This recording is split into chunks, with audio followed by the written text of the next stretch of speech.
President Trump is plunging the country into chaos. Secretary Mattis was one of the few symbols, the few items of strength and stability in this administration. Everything that indicates stability, everything that indicates strength, everything that indicates knowledge is leaving this administration. General Kelly, General Mattis, so many others. McMaster, exactly. There is chaos now in this administration. Chaos seems to be the word of the day or the week or the year.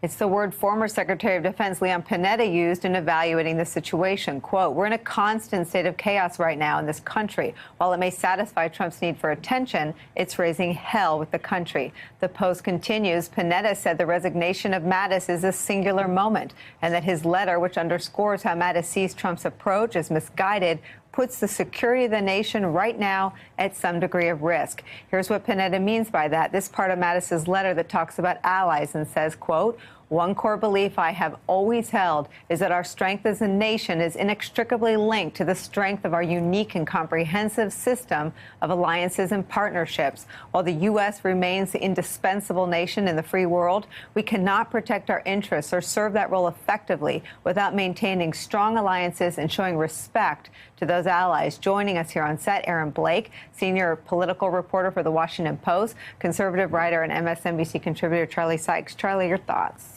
Well, it's always been chaos. This has always been the chaos president, but the chaos has been contained by the guardrails. And that's what makes this moment feel so different, because the guardrails are down, the chaos has been unleashed.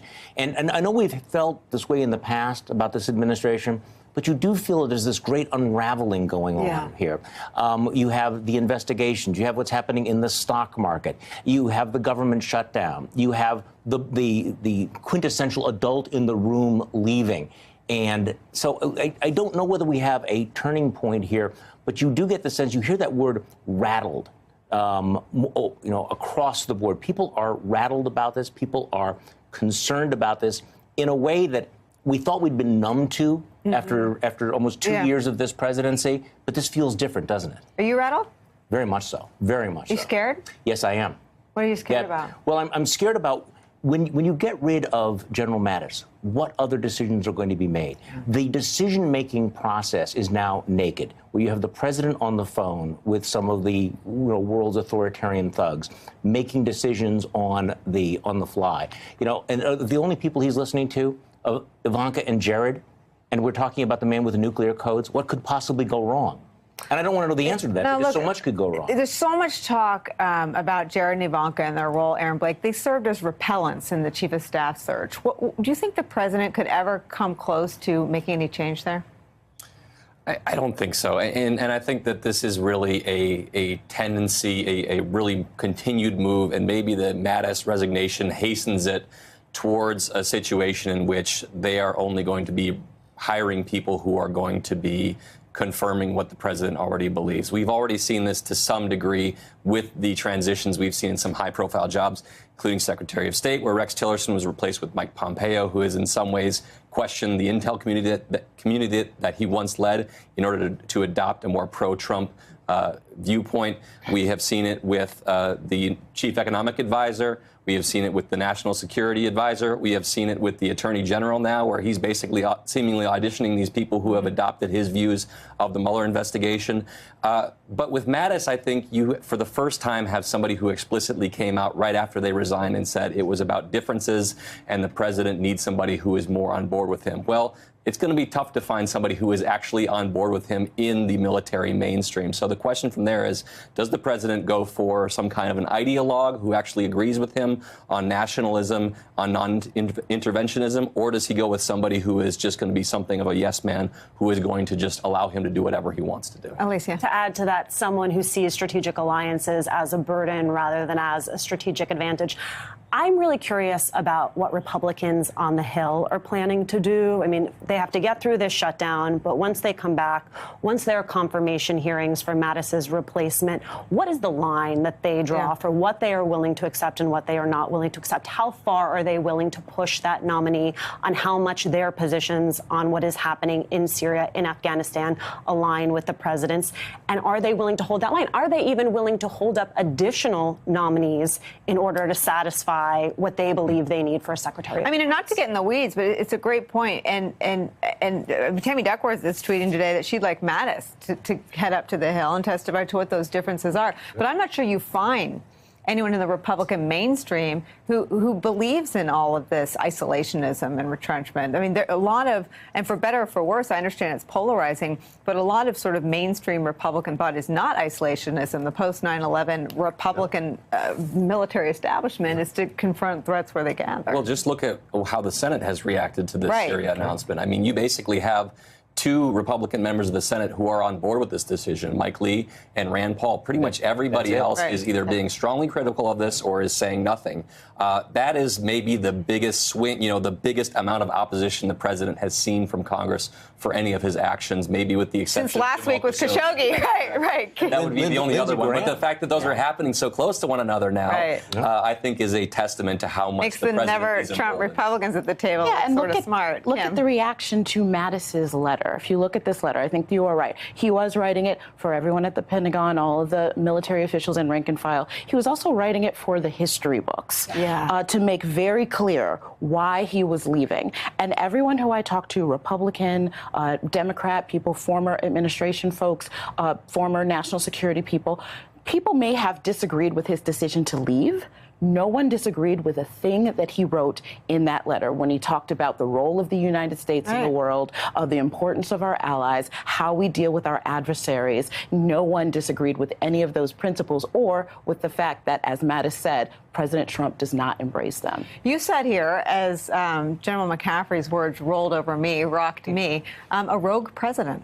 Yeah, I mean, it's incredible that this is somebody who is this well respected, who is basically laying out in as polite of way as he can, in as respectful way as he can.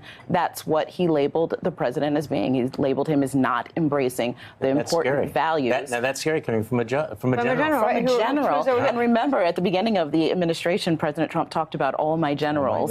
Right, they're all gone. They're all gone now.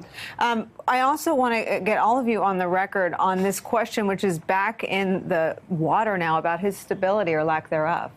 Well, I think that's been obvious. We're going to see how unstable this president is, how erratic this president has been, because, of course, the narrative that we've all heard is that, it would be much worse if we didn't have these grown-ups around at the table. Paul Ryan justifies what he does by saying, but you don't know what we prevented. Well, now we're going to find out what is going to happen. But we have learned a couple of things. Number one, that the appeasement does not work. The appeasement, whether you're Lindsey Graham having golf with the president or whether you're the members of the cabinet. Mitch McConnell appeases him. That's right. But, we don't know whether Republicans are going to draw the line, but you do get the sense of, okay, we tried this. It has absolutely failed. And also, we've also learned that everyone who is associated with Donald Trump is diminished in some way. Even the most solid individuals. Think about what, Rex, whether you're talking about Rex Tillerson or Jeff Sessions or any of them. But General Mattis was the one, and this is what does make this, he was such an iconic figure. It will be interesting to see what he says afterwards, because he really, when you think about it, he went to extraordinary lengths to appease Donald Trump. And he gave him almost everything. The military parade. That's right. I'm going to give you that because if I give you all of this, you won't make the ultimate reckless decisions. And then here we are where he's making the ultimate reckless decisions, and none of that actually worked out. Alicia, it was, I think, a year ago that Senator Corker talked about his instability. He talked about it first. He talked about it the most publicly. He described this West Wing as adult daycare.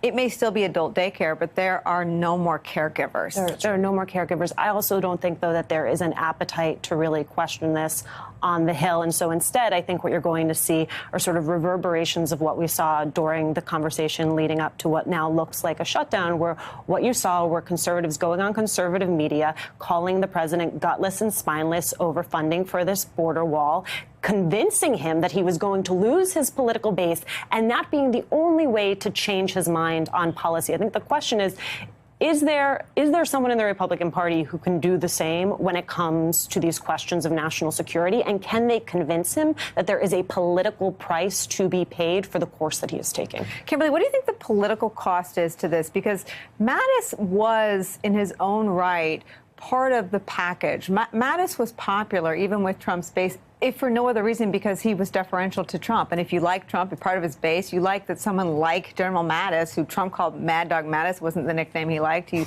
more thought of as a monk who was very interested in literature and academic and strategic and intellectual. But they liked him. This is a political blow to the president as well, the likes of which I don't think any departure has precipitated. It certainly is. I'm not sure the president realizes that yet, but it certainly is a major blow to him. And Republicans and those who support him need to increasingly decide, do they continue to dance with the one that brung them, as they have been so far? Or dancing. Do they, staggering? or do they begin to assume the role that Mattis once did and try to act as the type of guardrails that we've been waiting for Republicans to do? But you have a president who listens more to Ann Coulter than to General Mattis. Right. Hey there, I'm Chris Hayes from MSNBC. Thanks for watching MSNBC on YouTube. If you want to keep up to date with the videos we're putting out, you can click subscribe just below me or click over on this list to see lots of other great videos.